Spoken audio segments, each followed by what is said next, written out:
Sewing my own clothes in the year 2020 brought me so much joy and satisfaction.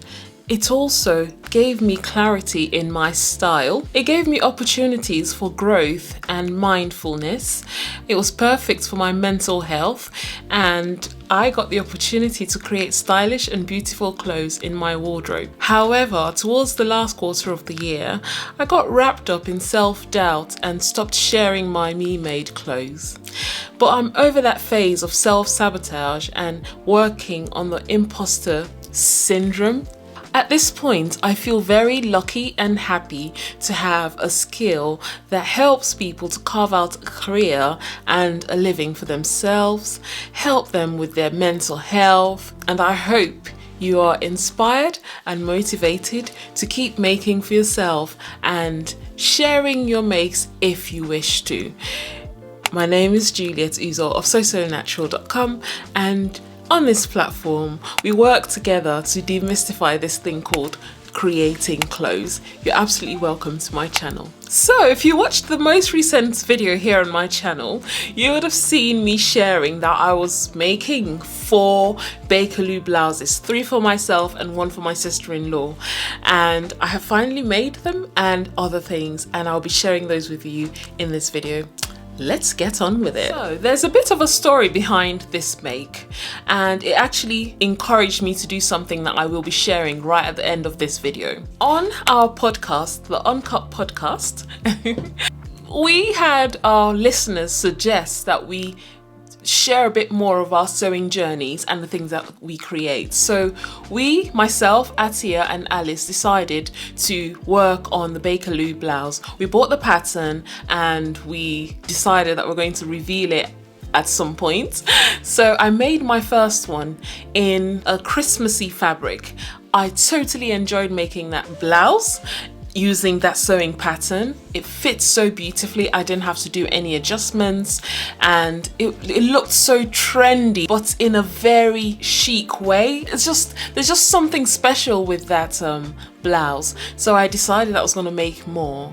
I made a white one because I wanted a white blouse, because we all know that white blouses are not seasonal at all. They go with everything. You can dress them up and dress them down. However, after the very first wear, I actually didn't wear it anywhere out of the house. I only wore it for my day job, teaching on Zoom, and that was it. Put it in the wash. At the end of the day, it got stained in the wash, and something that was pure white got turned like a horrible yellow browny color. So I decided to dye it yellow. So this here was once a white blouse, and I inserted this gold button at the back. So it was a white blouse with a gold button at the back, but then I dyed it yellow. But warning, if you don't know these things, that's the problem.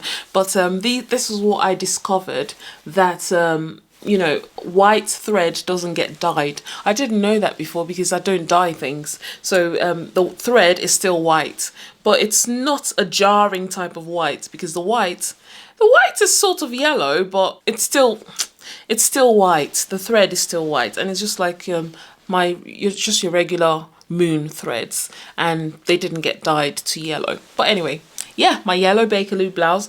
Then I made it using this fabric that I got from Cotton Craft Company. This here is a lovely print. I decided to mix and match it. So you'd see that this here is a totally different fabric and this is a totally different fabric, but I just found that they worked quite well together. The frills around the color using that contrasting fabric. It's not really I think it does go well with it actually, and I put it on the inside of the sleeve frills. Those like the facing for the sleeves. I have worn this to death. I've worn that blouse so many times to work, because I work 2 days from school and 3 days from home, and it's just been a delight to wear. It's perfect for this weather as well. I then went ahead to make myself another white one because I still wanted a white blouse, and I've been super careful with this one here. I made it using this white fabric that used to be a bed sheet. I know, it used to be a bed covering, but I just changed it to my white blouse. And oh, look at this beautiful, beautiful button. And I made some handmade loops at the back. Well, for all of them, I had handmade loops at the back. Do let me know if you'd like me to share a video how to make these loops. I learned a different method from Erica Bunker, but then I've figured out a new way of doing it so that the thread, like the original thread, won't show. But if you want me to share that video, I will be happy to share it here on the channel. So I have a white blouse. And this one I have been looking after very, very well. It's so funny how everything that I made in the month of January has been what I've been wearing most of the time this month. Yeah. So here is the last Bakerloo blouse, I believe. And this one here, another story behind this. I shared when I got this fabric in one of my fabric hauls, like early last year. And I had some of it left, so I decided to make another Bakerloo blouse using this fabric. But then with the sleeves, I went with 3/4 sleeves because I didn't have much fabric left. And you would have noticed that there's a bit of a join here. Let me show you on the inside. But the thing is, you won't even know if I don't tell you. So I didn't have much fabric, so I had to join up the fabric so I'd have a bit more volume on the sleeves. And I used this button. I love digging through Etsy in search of fun buttons. I got this one here from Etsy. Bakerloo pattern was by I think it's Nina Lee London. Yeah, Nina Lee London. I hope other people like it because I really enjoyed working with it, and this is just my opinion and this is my experience. Next, so going back to that self-doubt and self-sabotage, I created a sewing pattern for a dress that I really like the shape of, and I made the pattern and made it digital. That was summer last year, and I thought to release it at some point so people can download it for themselves. But that thing at the back of my mind kept telling me that, oh well, are you sure people will like it? But then I went ahead to make another one this month using this beautiful green fabric. This is a satin crepe fabric, I believe, and oh my goodness, it's so delicious, this dress. I love it so much. And I shared it on my Instagram and the response was just so kind and so lovely, and a lot of people on my Instagram are always interested to know if it's something that they can download or if it's somebody else's pattern. And the disappointment when they hear is just something that I self-drafted. You can just tell that they want to make it, but it's not out there for them to download or buy. Anyway, I'm over it. I will release it at some point, this pattern. So it's a beautiful dress. It's got placket in front, no zips, no buttons, because I've been using buttons quite a lot, so I decided to make something that doesn't require buttonholes, buttons and zips, and this is just beautiful. But then my favorite part of it is this ruffle, like this ruffly part right at the bottom. So yes, I made this dress and it was so easy to make. So you might have noticed that what I'm doing now is selecting a pattern that people can actually buy for themselves by other independent pattern makers, and then I show you things that I have created by myself just as inspiration for you. So the next thing on my list is this dress that I'm wearing, and it's a pattern that I have created, and it's actually in the works for a project that's coming up very soon that I'm collaborating with another brand. This dress here is so easy and beautiful. It's got buttonholes. I actually made it for the very first time last year summer and decided to actually make it properly into a digital pattern.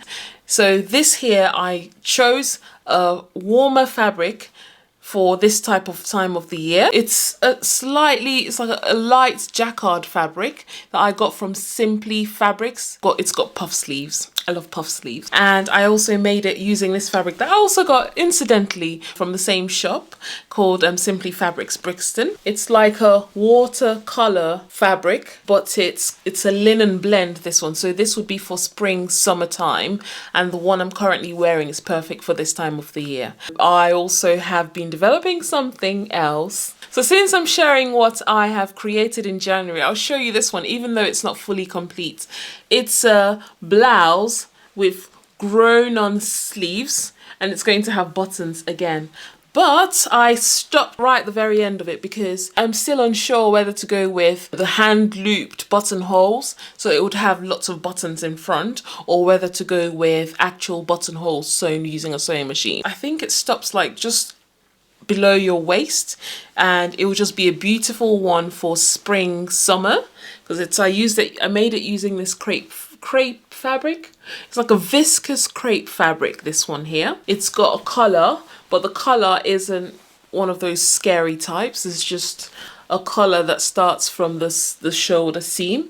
It doesn't go all the way around. Yeah, I've got a black binding because I couldn't find any. I didn't have any red bias binding in my stash, and your girl couldn't be bothered to cut out some bias binding by herself. I get a bit lazy like that, but that spirit of laziness has to go this year. She says. Now, moving on, I have this coat.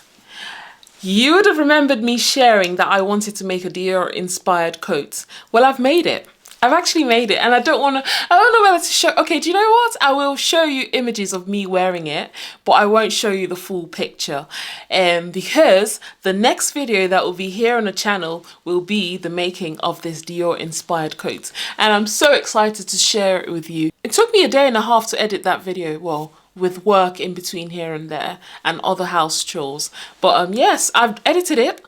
It's just here on the channel waiting for me to make it public. It will be live on Sunday, and I cannot wait for you to watch it.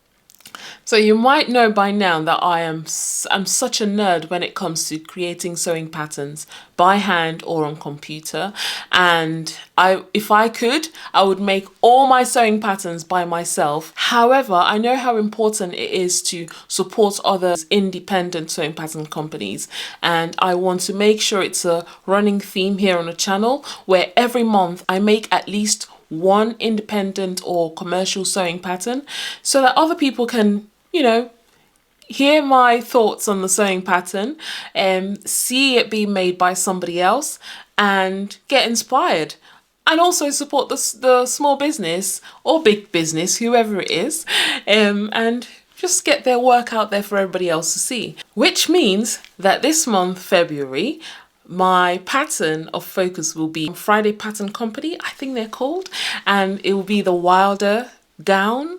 I hope I've said it right. And I will be sharing my experiences here on the channel.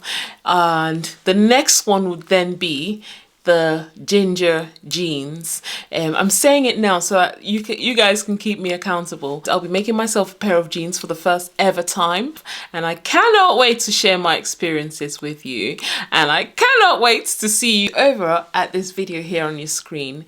I hope you enjoy the rest of your day, and all the very best. Take care. Bye.